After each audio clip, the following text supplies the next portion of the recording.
ಸಂಹಾರ ಮಾಡುವ ಉದ್ದೇಶದಿಂದ ನನ್ನ ಅವತಾರವೇ ನಾನು ಇಲ್ಲಿ ತಾಳೆ ಬರ್ತೀನಿ ನಿನ್ನ ಗರ್ಭದಲ್ಲಿ.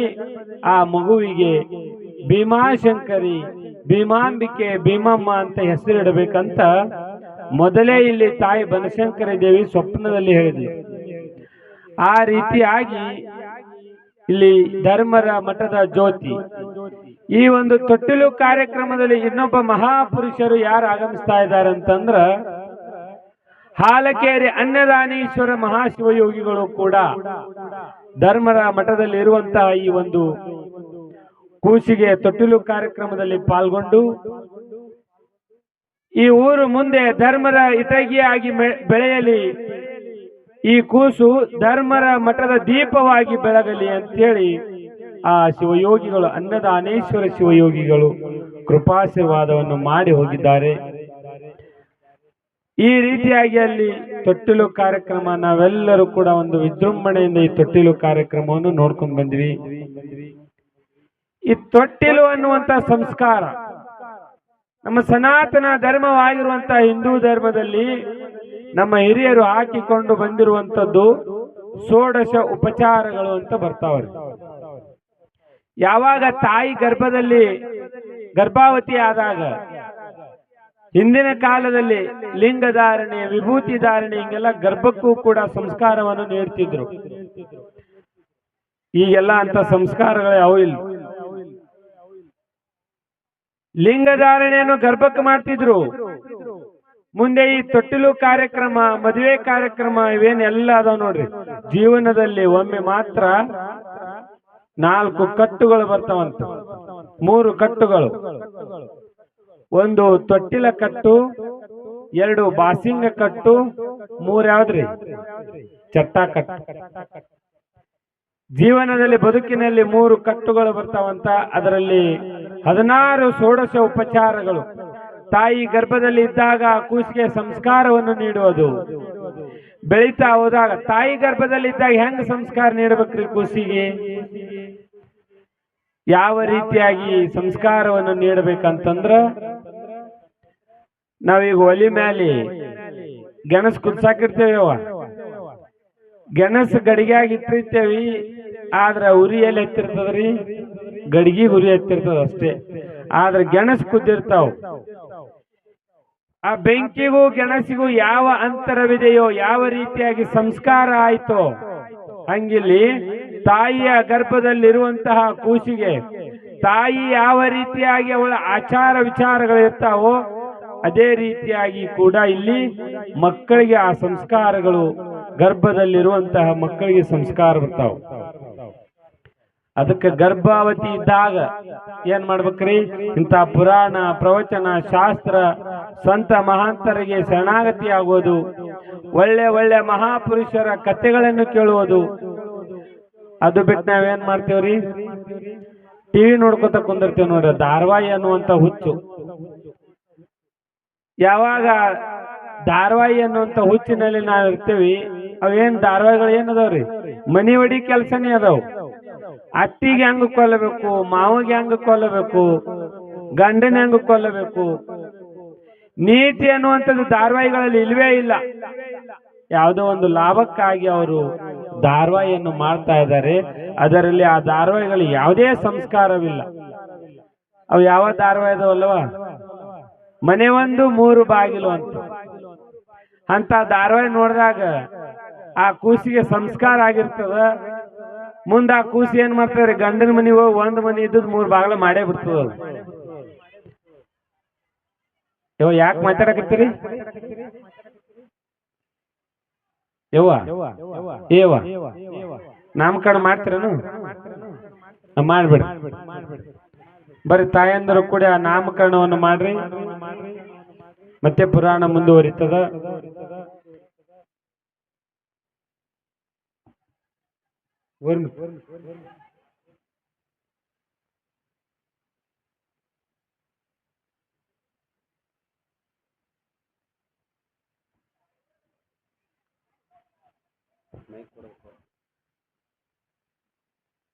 ಮೈಕ್ ಕೊಡ್ರಿ, ಅಂದ ಅವರ್ ಕೈ ಒಂದು ಮೈಕ್ ಕೊಡ್ರಿ.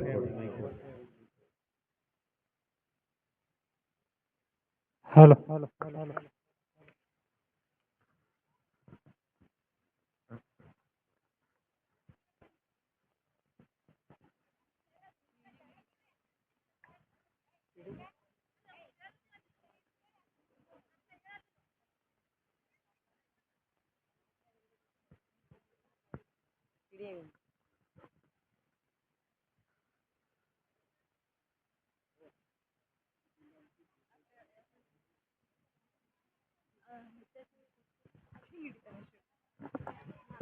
ಶಿವಾಯ ನಮಃ ಓಂ.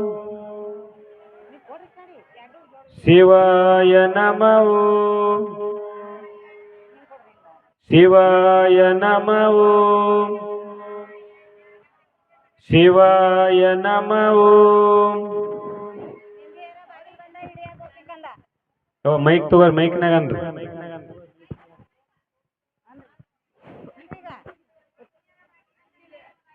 ತಾರ ಚಿತ್ತರಾಯ ಅಡಿಕೆಯಾರ ಬಾಗಿಲು ಬಂದ ಹಿಡಿಯ ಗೋಪಿಕಂದ ಚಿತ್ತರಾಯ.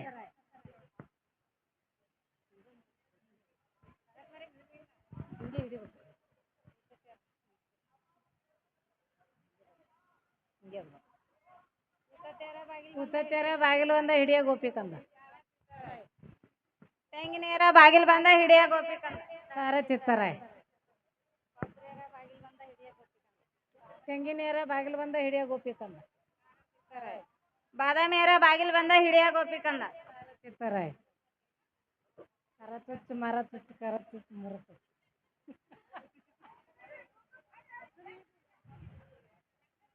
ಹೆಸರಿಡ್ರಿ.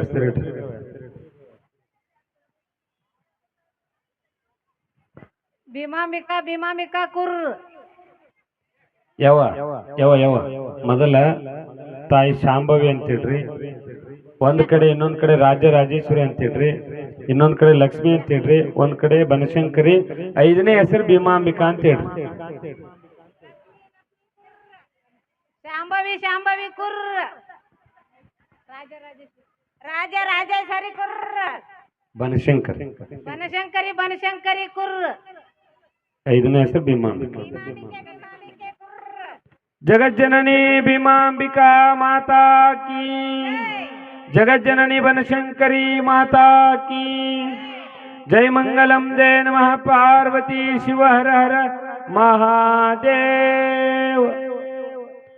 ಯಾವ ರೀತಿಯಾಗಿ ಸ್ವಪ್ನದಲ್ಲಿ ಬಂದು ತಾಯಿ ಬನಶಂಕರಿ ತಾಯಿ ಹೇಳಿದ್ದಳು, ಅದೇ ರೀತಿಯಾಗಿ ಇಲ್ಲಿ ಭೀಮಾಶಂಕರಿ ಅಂತ ನಾಮಕರಣವನ್ನು ಮಾಡಿ ಇಟಗಿಯ ಕ್ಷೇತ್ರದಲ್ಲಿ ಒಂದು ತೊಟ್ಟಿಲು ಕಾರ್ಯಕ್ರಮ ಯಾವ ರೀತಿಯಾಗಿ ಒಂದು ಉತ್ಸವ ಆಗಿತ್ತೋ ಆ ರೀತಿಯಾಗಿ ಇವತ್ತು ಇಂದು ಈ ಶಿವಣಗಿ ಕ್ಷೇತ್ರದಲ್ಲಿ ತಾಯಿ ಭೀಮಾಂಬಿಕೆಯ ತೊಟ್ಟಿಲು ಉತ್ಸವ ಕಾರ್ಯಕ್ರಮದಲ್ಲಿ ನಾವೆಲ್ಲರೂ ಕೂಡ ಪಾಲ್ಗೊಂಡಿದ್ದೀವಿ. ನಮಗೆಲ್ಲರಿಗೂ ತಾಯಿ ಭೀಮಾಂಬಿಕಾ ದೇವಿ ಕೃಪಾ ಕಟಾಕ್ಷಿ ಯಾವಾಗಲೂ ಇರಲಿ ಅಂತ ಕೇಳಿಕೊಳ್ಳುತ್ತಾ, ಈ ಷೋಡಶ ಉಪಚಾರಗಳನ್ನು ನಮ್ಮ ಹಿರಿಯರು ಮಹಾತ್ಮರು ಯಾಕೆ ಹಾಕಿಕೊಂಡು ಬಂದ್ರು ಅಂತಂದ್ರ ಸಂಸ್ಕಾರ.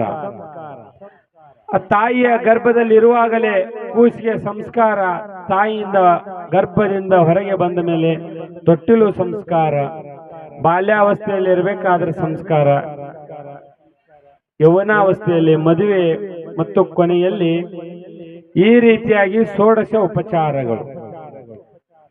ಮೊದಲನೆಯದಾಗಿ ತೊಟ್ಟಿಲು ಅಂತ ಹೆಸರು ಯಾಕೆ ಬಂತು? 84 ಲಕ್ಷ ಜೀವರಾಶಿಗಳಲ್ಲಿ ಶ್ರೇಷ್ಠವಾಗಿರುವಂತಹ ನೀನು ಮಾನವ ಜನ್ಮ ತೊಟ್ಟುಕೊಂಡು ಬಂದಲ್ಲಪ್ಪ, ಅದಕ್ಕೆ ಮಾನವ ಜನ್ಮ ತೊಟ್ಟೆಲ್ಲು ಅನ್ನೋದಕ್ಕ ತೊಟ್ಟಿಲು ಅಂತ ಈ ರೀತಿಯಾಗಿ ಹೆಸರು ಬಂತು. ಈ ತೊಟ್ಟಿಲಕ್ಕೆ 4 ಹಗ್ಗ ಅದಾವ. ಯಾಕದವ 4 ಹಗ್ಗ? ಏನಪ್ಪಾ ಅಂತಂದ್ರ ಇದರ ಸೂಚನೆ ಏನಂದ್ರ ಧರ್ಮ, ಅರ್ಥ, ಕಾಮ, ಮೋಕ್ಷ.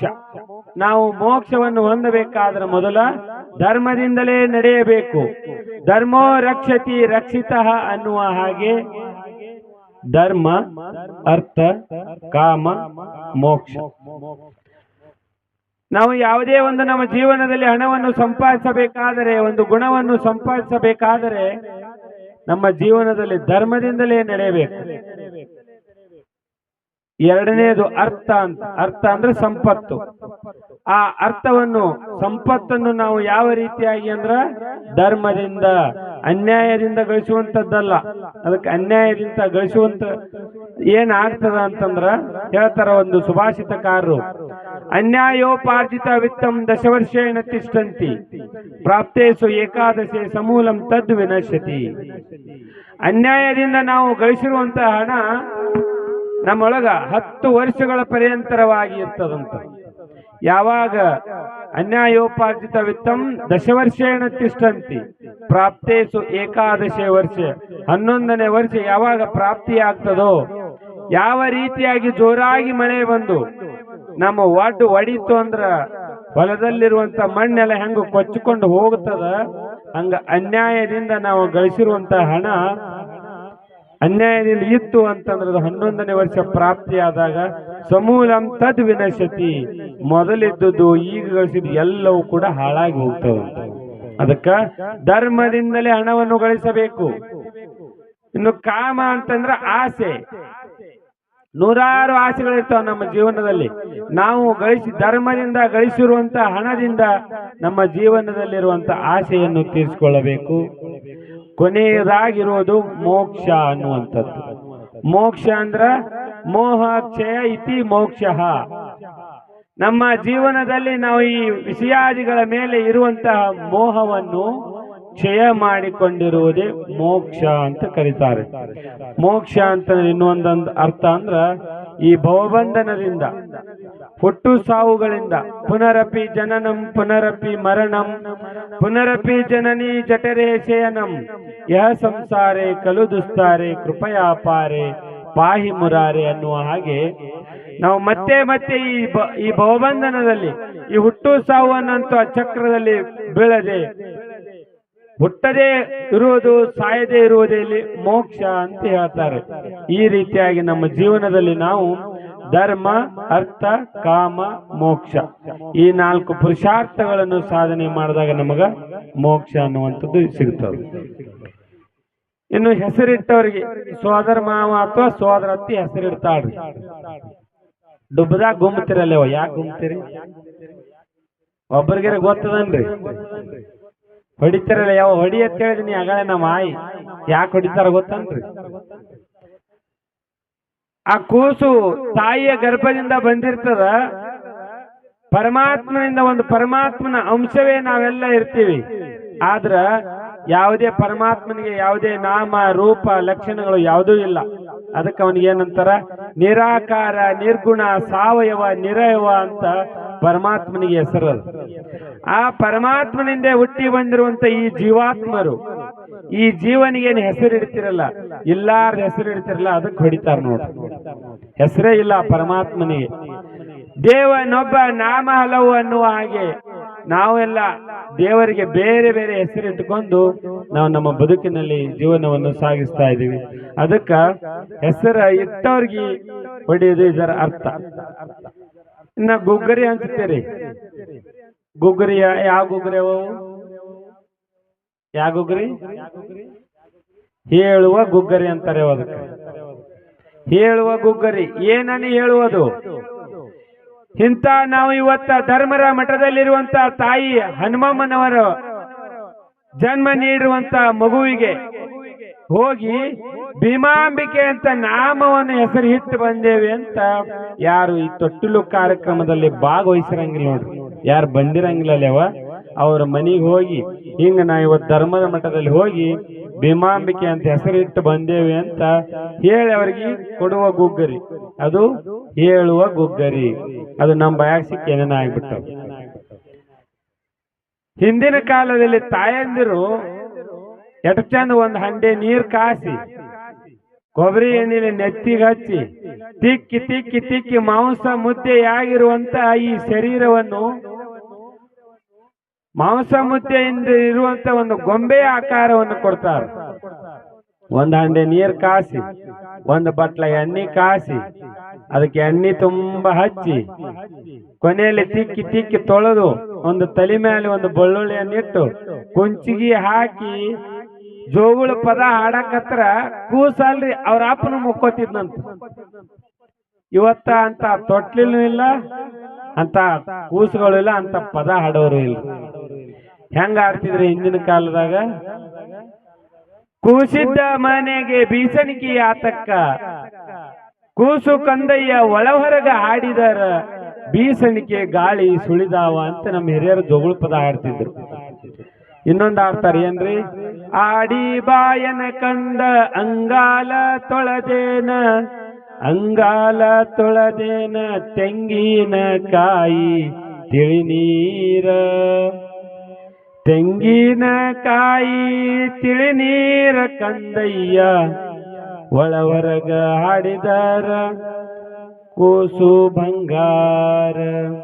ಆಡಿ ಬಾಯನ ಕಂದ ಅಂಗಾಲ ತೊಳೆದೇನ ತೆಂಗಿನಕಾಯಿ ತಿಳಿನೀರ ತೆಂಗಿನಕಾಯಿ ತಿಳಿನೀರ ತಗೊಂಡ ಬಂಗಾರ ಮೋರೆ ತೊಳೆದೇನ. ಇಂಥ ದೊಡ್ಡ ತೊಟ್ಟಿಲು ಕಟ್ತಿದ್ರು.